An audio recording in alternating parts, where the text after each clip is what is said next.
नमस्कार, मैं हूं आस्था और आप देख रहे हैं बातें यूपी की। आज इस बुलेटिन में बात करेंगे आरबीआई की नोट सॉर्टिंग मशीन कैसे करेगी नोटों की सीरीज की पहचान। एससी के निर्देशानुसार ग्रेस मार्क्स वाले छात्र कब दे सकेंगे नीट की परीक्षा। अयोध्या में श्रद्धालुओं की संख्या घटकर कहां पहुंची। और अंत में बात करेंगे सारनाथ आने वाले विदेशी पर्यटकों को वन विभाग क्यों देने जा रहा है बोधि वृक्ष की पत्तियां। इसके अलावा और भी कई खबरों से आपको करवाएंगे रूबरू। तो चलिए शुरुआत करते हैं पहली खबर से। जाली नोटों की धरपकड़ में तकनीक की ज्यादा मदद ली जाएगी। इसके लिए भारतीय रिजर्व बैंक ने नोट सॉर्टिंग मशीन को और प्रभावी बनाने की तैयारी शुरू कर दी है। अब एनएसएम न केवल जाली और असली नोटों की पहचान करेगी बल्कि कटे फटे व संदिग्ध नोटों को भी पकड़ लेगी। इसके अलावा मशीन करेंसी को सीरीज के आधार पर जांच लेगी और गलत सीरीज वाले नोट को अलग कर देगी।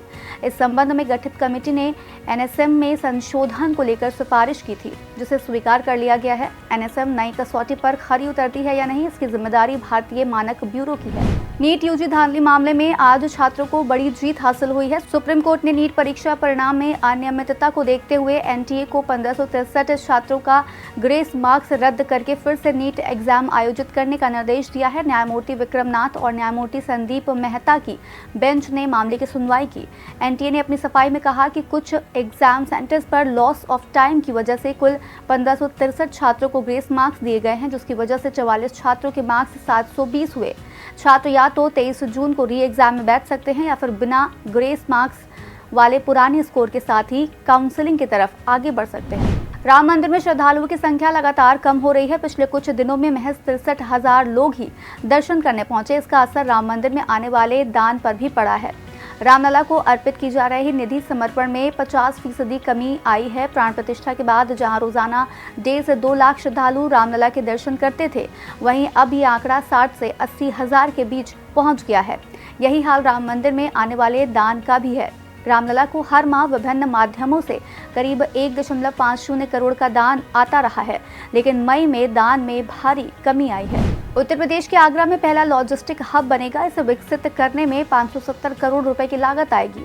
इसमें 350 करोड़ रुपए जमीन की खरीद और 220 करोड़ रुपए विकास कार्यों पर खर्च होंगे। लॉजिस्टिक हब बनने से शहर की सड़कों को माल ढुलाई के वाहनों से मुक्ति मिलेगी। लॉजिस्टिक हब की कनेक्टिविटी चारों दिशाओं में होगी। इनर रिंग रोड की सर्विस रोड से ये लिंक है। इनर रिंग रोड से फतेहाबाद रोड पर सिर्फ 10 मिनट में पहुंचा जा सकता है। साथ ही आगरा लखनऊ एक्सप्रेसवे, यमुना एक्सप्रेसवे, दक्षिणी बाईपास और जयपुर हाईवे के पास होने से मथुरा, दिल्ली, जयपुर और लखनऊ के लिए सीधी कनेक्टिविटी मिलेगी। इलाहाबाद हाईकोर्ट ने कहा कि अनुकंपा नियुक्ति चाहने वाले व्यक्ति को शारीरिक दक्षता परीक्षा उत्तीर्ण करने के लिए पहली बार में असफल होने पर दूसरा मौका नहीं दिया जा सकता। सरकारी कर्मचारी के अचानक निधन के बाद शोक संतप्त परिवार की आर्थिक मदद के लिए अनुकंपा नियुक्ति दी जाती है। इसका उद्देश्य किसी भी तरह का दर्जा प्रदान करना या भर्ती का वैकल्पिक तरीका नहीं है।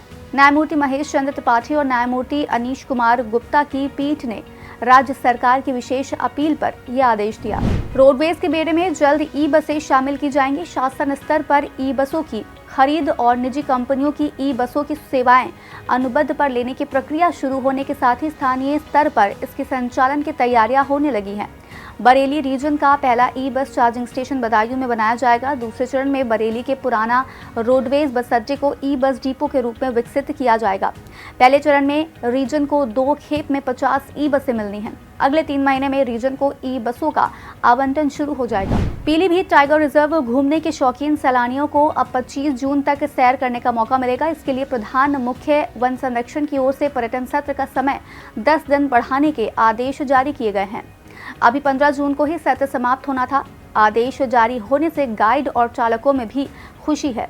पीलीभीत टाइगर रिजर्व की महोफ रेंज में स्थित चूका बीच पर्यटन का प्रमुख स्थल है। आम सैलानियों के लिए हर साल 15 नवंबर से 6 माह के लिए पर्यटन के द्वार खोले जाते हैं। इस सत्र में सैलानियों की आमद ने पुराने सारे रिकॉर्ड तोड़ दिए हैं। कानपुर में एक और नए शहर को बसाने की तैयारी है। ये नया शहर यानी new Kanpur city Kanpur development authority द्वारा बसाया जाएगा। रिंग रोड के चारों तरफ 58,000 हेक्टेयर में इसे बसाया जाने की योजना को तैयार किया जाएगा। इसके लिए सर्वे भी शुरू कर दिया गया है। इसका मास्टर प्लान 2031, नक्शा, बजट से लेकर 25% भुगतान पर कब्जा, रेट फ्रीज से जुड़े प्रस्तावों को लेकर चर्चा भी होनी है। केडीए, वीसी व अन्य अधिकारियों ने इस संबंध में अपने मास्टर प्लान को अंतिम रूप देने की ओर काम करना शुरू कर दिया है। फिलहाल इस योजना के लिए सर्वे जारी है। लखनऊ में ई रिक्शा से लगने वाले जाम से निजात दिलाने के लिए नया नियम बनाया गया है। शहर को 16 जोन में बांटा गया है। उसी के हिसाब से ई रिक्शा चला सकेंगे। ये ऑप्शन चालकों को खुद ही चुनना था, जिसकी प्रक्रिया पूरी हो गई है। चालक को अपना कलर कोड वाला स्टिकर डाउनलोड करके अपने ई रिक्शा पर लगाना होगा। हर जोन की अलग अलग कलर से पहचान होगी, जिसमें एक बार कोड लगा होगा और किन इलाकों में चलने के लिए मान्य है वो लिखा होगा। इन बार कोड में चालक की गाड़ी से लेकर उसकी पूरी डिटेल मिलेगी।